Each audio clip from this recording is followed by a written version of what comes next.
In this video, I'm going to teach you the money mindset that I attribute to helping me become a millionaire. And not only do I want to teach it to you, I want you to learn how to adopt it in your own life. So I've created a tool that you can use for free to follow along with in the video. And at the core of this principle is answering this question. What do you see when you look at this dollar? And how you answer this question will shape the direction of your money journey. Because if you can adopt this mindset, it serves as a foundation for everything else that we're going to talk about, whether it's strategies for investing, strategies for how to build wealth, how to think about money. This mindset really is the foundational principle that you want to be able to use to help inform how not just you think about money, but also the behaviors and actions you take. I'll tell you, 14 years ago when I was drowning in debt, I felt anxious about money. I hadn't transformed my situation, and I really knew very little about money. I would probably told you that a dollar felt insignificant. For me, it was meaningless because I never felt like I had enough of them. It just felt like I had no control over where my dollars were going, and it felt like you're trying to just grab water. And at the end of every month, you're just hoping that your bank account stays positive enough to pay your bills, and hopefully that you're not racked with too much credit card debt, and really just feeling like you're stuck in a cycle of paycheck to paycheck existence. And with a lot of self-guilt or shaming, I would be able to maybe save a little bit of money, but then an unintended or unexpected expense would pop up, and suddenly I'd be back to that feeling of powerlessness. So a dollar really never felt like much because I felt like I was at the mercy of it. I could never have enough of them. And it didn't feel like I was able to ever really get anywhere with money. It just felt like a grind. So maybe you're like I was 14 years ago, still in debt or struggling with money. Maybe you're doing better than I was back then. But either way, what transformed my situation at that beginning stage and got me to become a self-made millionaire in my 30s, it wasn't because of a high-paying job, and it wasn't because I had anyone helping me. And it wasn't even because of a specific strategy or stock pick that you could make. It was really changing the foundational way I thought about money. And that's what I want to teach you today. Because it was this light switch moment for me is, what do you see when you look at this dollar?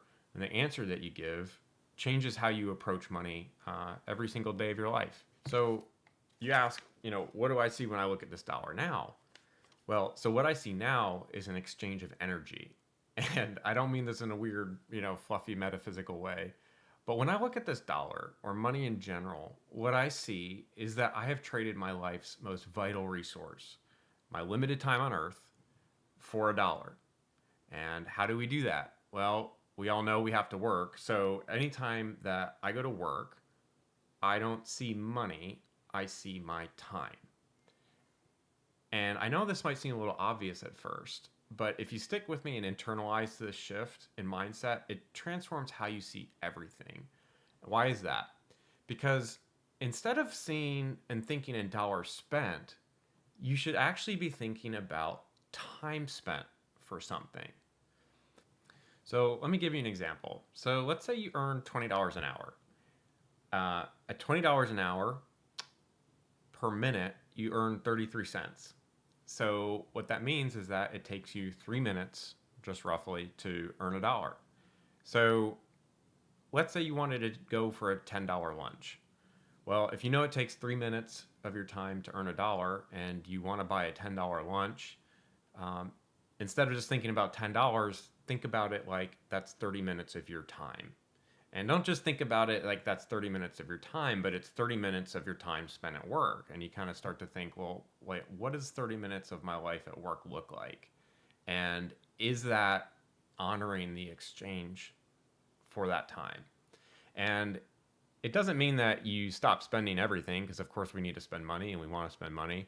But it radically starts to shift the impulsive version of yourself that doesn't think very much about a dollar, because you can start to appreciate your time more than the money that it represents. And most importantly, it helps you start thinking about what is it that you actually want in life. Because you can start asking questions like, well, what is it that I really want to exchange my time for? I have limited time on earth. Work is stressful. What's most important to me? If I'm trading all of my limited time at work, how do I make that time count? Are there things that honor the exchange that I have, or are there things that I'm buying that are exchanging hours, days, months, or even years of my life to pay for that don't really mean anything to me or aren't bringing me as much joy as they possibly could? Or maybe there's even a free alternative or a cheaper alternative that brings me more happiness than something that's kind of sucking the time exchange um, out of my life. So let me give you an example that brings this to life of a large purchase that keeps most Americans poor, prevents them from building wealth, and most importantly, it's a time destroyer. And I'll get into why it is a time destroyer later. But it's a purchase that I fell for multiple times in my life when I was younger and when I did not have this mindset. So, what is it? It's buying a new car. Now, don't fast forward the video because I'm killing your dream of owning an expensive car. But let me break down how to start thinking about these purchases in a new way and realize how they're not just money traps, but time traps. So let's go back to our original example where we said we earn $20 an hour. The first thing that we have to do is actually figure out what our true hourly rate is. And it's less than you think. And you have to appreciate this because you pay taxes, you spend money to get to work, you spend money on the clothes that you wear at work. If you have a child, you have to put them in daycare potentially. So there's all of these expenses and extra time that go into earning the money that you make at work. And so the worksheet that I'll share and we'll walk through here in a little bit is actually going to allow you to calculate this for yourself, for your own situation. But let's just say hypothetically you earn $20 an hour and your true hourly rate is actually only $15 an hour after you account for tax and everything else. So then we have to start thinking about, well, how much time will it cost me to buy something? So let's use a typical car, and I had to look this up. So the typical American actually has a $40,000 car loan, which it's a shocking number to me, but let's go with it. Let's say you decide that you want to buy a $40,000 car. We have to convert that money into your life energy. And that's what you're going to do with this mindset whenever you approach a purchase. How would we do that? So we divide $40,000 by your true hourly rate. And so if we divide $40,000 by $15, what we see, this car would take 2,666 hours of your life to pay for. Let's make these numbers a little bit more real. Work 8 hours in a day. That would be 333 days in a row that you work, nearly a full year without a break, to pay for the car. If you work 5 days a week and you have 2 days off, that means that you're going to work a year and a half just to pay for this single purchase. But wait, there's more. So most Americans never just buy things with cash, and most people just aren't able to because, well, one, we aren't great at saving money, so we'll go into debt to buy something. But then here's how to think about debt with this time mindset. So debt is trading your future self's time for something today. So you're having to work into the future to pay for it. So in a way, you're almost enslaving your future self to work to pay for something. It's so toxic because it makes a purchase not seem so bad because you're focused on just what you need to pay in a month.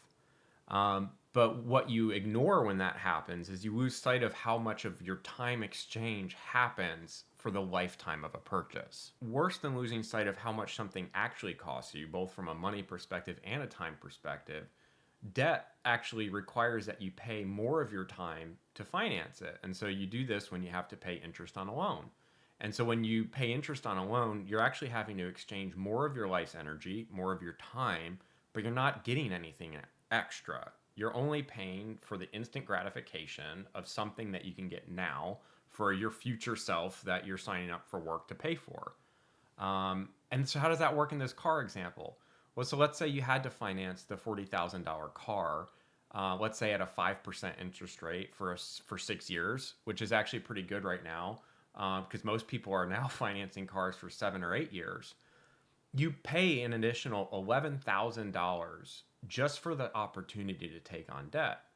So what does that do for your time? Well, $11,000 divided by your true hourly rate of $15 is another 733 hours of your life's energy and time, or 91 days straight of working, just for the honor of having the debt. So altogether with the debt, when you include the car plus the interest that you pay on your loan, it comes out to about 424 days of working straight. And if you turn that into a work week, 2 years of working just to pay for the car.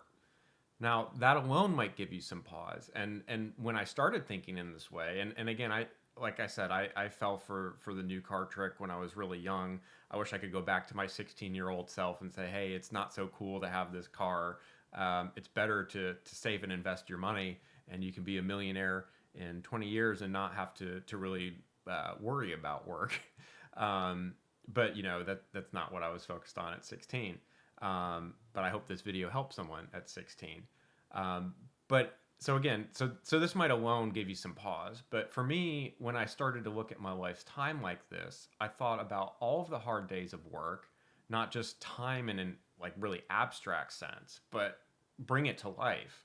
The pain of late hours, if you work in retail, hard customers, or in a corporate job, the workplace arguments that you have. You kind of have to think about the slaving away at a job, and you have to visualize that and say, if I did that for 2 years straight, is this one thing really worth it to me? Does it bring me as much satisfaction or enough satisfaction to make that exchange worth it? So this is what can start to give you pause and really kind of reflect on any of your purchases and evaluate, does it honor the exchange of your life's time? And when I mean honor, does it really fill you with a lasting purpose? Or does it add value to your life in some way? But what I found is that when I started to do this and I started to grow in this mindset, I realized is that most things that I bought, realistically, they didn't add real long-term value to my life, apart from where I spent on the things that really broadened and enriched my life experience. And so what I found as I got more mature in this mindset is that there is actually a lot of really small things that don't take a lot of money that enriched my experience more than some things that I might spend a lot of money on. So for instance, a great memory that you have on a road trip, or maybe a trip that you take, or maybe even just reading a free book that you got at a library that shifted the way you see the world, or getting into a hobby that you don't have to spend a lot of money on. All of that kind of comes together, and it brings up an important point. And that is the idea that there are some purchases that when you make them, they'll actually give you time back. And in my second video, I'm going to walk through that when you think about investments and assets and building wealth. They're things that when you buy them, they actually give you money back. And so you can start thinking about that as like, oh, I'm getting free time back. There's other purchases that are kind of an even exchange. They give me great satisfaction for my dollar. And then there's other things that actually destroy your time. So let's go back to the car example. Clearly it costs a lot of time, but how does it actually destroy it? The key thing to understand in this mindset is that you can exchange time for things that cost more than they're worth. And how does a car do that? Well, a car destroys your time because most cars all depreciate. And depreciation you can think about as destroying your time, because it's value of something that doesn't hold the time exchange for you. So if you were to sell it, you couldn't get the same amount of time back. And so most cars actually lose about 30% of their value in the first year, and then 15% after that. And so how does it destroy time for you? Well, let's go back to the example where we spent $51,000 on a car, which included the $40,000 for the car itself and the $11,000 that you pay in interest financing. So it doesn't honor your exchange because as you take this $51,000, you lost $11,000 just to pay for the debt. So that's something that you can't get back. It's just for the honor of getting the thing right now. But then you also would lose about $18,000 or 45% of the car's value after 2 years. And so what are you left with after 2 years? You're left with a car that's only worth $22,000, even though you're pumping $52,000 or $51,000 of your time into it. So here's how to look at this. So instead of just thinking about it in dollars, we have to remember we pay $51,000, which was actually 3,392 hours of our life. What you end up being left with is a car that's only worth $22,000. And so if you were to sell that car, you would get 1,146 hours of your life back if we convert that into your hourly rate. But this means that the difference that you paid for, you paid $51,000, you get $22,000 back. That means that you burned $29,000 worth of your life's energy. It's destroyed time that you just can't get back. So the question is the energy that you gave up, which comes out to 2,246 hours of your life or 280 days of working straight, is it worth just the enjoyment of having this thing for 2 years? And before you even answer the question, is it worth this enjoyment? That's kind of a beginner's way of looking at it. And I don't mean that in a bad way. I just mean, before I even got really interested in money, I would just probably say, yeah, well, I like driving a car. But you don't see the other options of what that money could have done for you. And so it's not just a question of, is it worth the enjoyment? It's a question of where else could my money have gone that could have done more for me? And even before we go into how to actually make your money work for you, which for me is way more inspiring than usually buying things, you can at least start with the thought of, does this honor the time exchange? Like I said before, does it bring you joy, satisfaction? Does it bring you purpose in your life? And then add this part, at the lowest cost of your time. So you can always be kind of thinking about this like you're trying to optimize for, how can I find the most satisfaction for the least amount of money? And this, if you can start this early in your journey, is transformative, because what happens for most people is that they get hung up on materialistic treadmills. They always want to buy more stuff. We never really learn how to have enough. And typically what happens is you grow in a career, or you get older, you start getting paid more money. And what happens? Well, people just decide that they want to buy more expensive stuff. So, a 3-bedroom house, admittedly, it's hard for most people to buy a house alone for the first time right now. But even if you do that, there's this idea of a starter home. Well, a starter home's not enough after 5 years. Well, now I need a bigger home, and it keeps upgrading, right? And so it's a trap. It's a trap because it's going to keep 100% of your time or your life's energy wrapped up in spending. And it never explores if there's another way.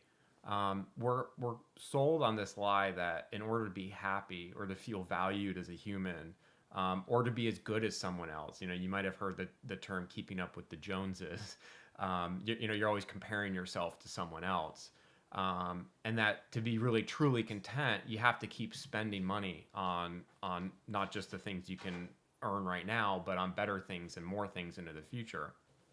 So what I discovered early in my journey is that if you can free yourself from that mental cage by valuing your time more than the thing, and you respect that trade as best as possible, it's going to free up a lot of money naturally for you, even before you learn how to budget or the positive side of investing and wealth building. And it's going to build you a life that most people don't ever get the opportunity to have, because they never escape from that trap. And what I'll call in another video is kind of the hamster wheel of spending. And so in the next video, I'm going to get a lot deeper into this exchange as we look at wealth building and what that actually is, and what it means when you exchange your time, and how you actually get paid time back. And once you learn this, it makes the trade-off and question around how you exchange your time even more impactful, because it's kind of like this second level or leveling up, is you realize that the exchange for things, you can exchange it for things that will pay you instead of just taking your time away. And that's how wealthy people live. So they have a surplus amount of time to do whatever it is that they want, because most money they exchange are for assets. They're buying things that actually help them. They don't hinder their ability to build surplus time. I'll save that for another video though, and we'll go back to the basics of what we're trying to solve here, which is really at the start of your journey. And the idea is that this mindset, it provides power and control over the impulsive version of yourself that doesn't think very much about a purchase and the exchange of time that you're making. And again, we started with an example of a $10 lunch. You can look at every purchase like that, and that's what I did at the start. But, obviously we used the car as a way to kind of look at a much larger purchase.